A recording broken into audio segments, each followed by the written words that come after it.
So, when you consider how much effort you put into being a wrestler, you probably have some requests from the person that you work for. Maybe it's a t-shirt line, maybe it's having your face on a poster, maybe it's the fact that they excuse you from the random drug tests that are going on at the moment. I don't know what you want, that's just me.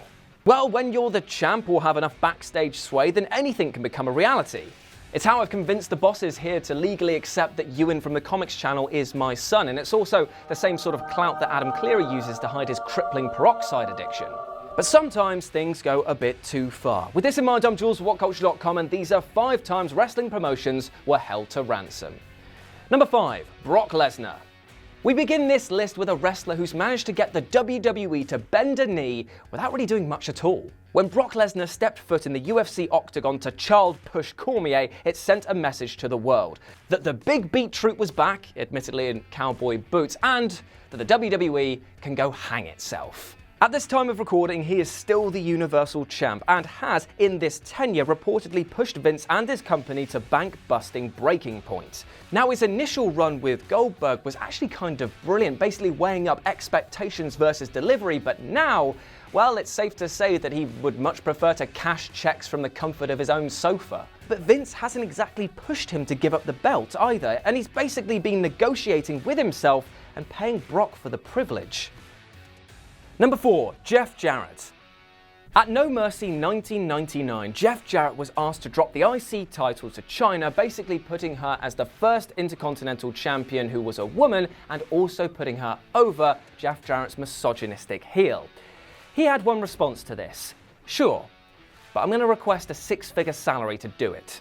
Now, this was a bold move, especially seeing as he was about to jump to WCW shortly after, so what could Vince have done? Well, I mean, obviously he could have said no, but that's not what happened. Now, to be fair to Jeff, the WWF hadn't been too kind to him at this point, and he was clashing with Stone Cold behind the scenes. So the balls on this man actually kind of need to be commended, as even trying this stunt is probably too much for most people. Nevertheless, he dropped the belt and took a big check home to buy more awful suits with.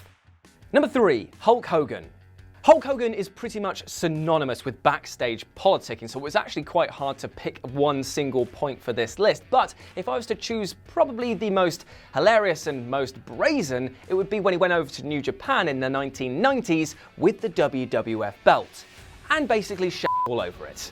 Yes, in 1993 he competed for the IWGP Heavyweight Championship and live on television held up the WWF Championship and called it a trinket, devaluing everything the belt stood for and the amount of work that others had put into it. And his absence basically left Vince McMahon up creek because, kind of moronically, he'd not built his company around, say, the next generation of superstars and just focused on one man, the Hulkster. But it's okay, he thought Hulk would be right back knocking on the door and saying, "All right, Vince, how's it going, buddy?" That's not what happened, is it?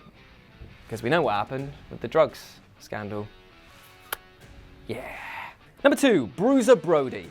To say that Bruiser Brody had some issues is a massive understatement, and I will be indeed covering his life and unfortunate death in a video that will be coming out on the channel very soon. But let's talk about what happened in the ring, or more specifically, what didn't. Because this guy, well, he liked to no-sell. Bruiser Brody earned a reputation as a madman who, if you didn't work with, then you'd be crushed by. Kinda like how your mum has sex with me. There's my one per list. Sometimes he'd simply not comply with the finish and just no-sell moves because at the time he was white hot and he realised that the bookers needed him more than he needed them and worked that angle hard. Then there's the truly infamous moment and actually quite terrifying time where he basically made Lex Luger shit himself and run out of a cage because he stopped selling and started getting mad. This wasn't a display for money, it was an honest-to-God power play. And number 1, Ric Flair. No. That's the last word that Jim Herd, the at-time WCW president, wanted to hear from Ric Flair when he asked him to drop the NWA belt before going off to the WWF. Now, the reason that Flair was so eating with his response was the fact that not only was he sick of working with Herd, but they'd also forgotten to make him pay the $25,000 deposit down on the belt, so he literally walked out of the door and they could do nothing about it. I mean, this is literal ransom because he basically said to the guys, you can have it back for a fee. but not before he had his way with it, because let's just say the NWA Heavyweight Championship was not treated with respect, aka it was slammed in a door in SummerSlam. Yeah. And there we have it. Those were 5 times that wrestlers held promotions to ransom. Let me know what you thought about it down in the comments section below. But before you go, maybe you'd like to check out something I've done on the gaming channel or something I've done on this other channel I work for, That Film Theory. As always, I've been Jules. You've been awesome. I hope I'll see you there for insane things happening at the end of the week. If it's still running by then, I don't know. Might have topped myself by then. Anyway, speak to you soon. Bye.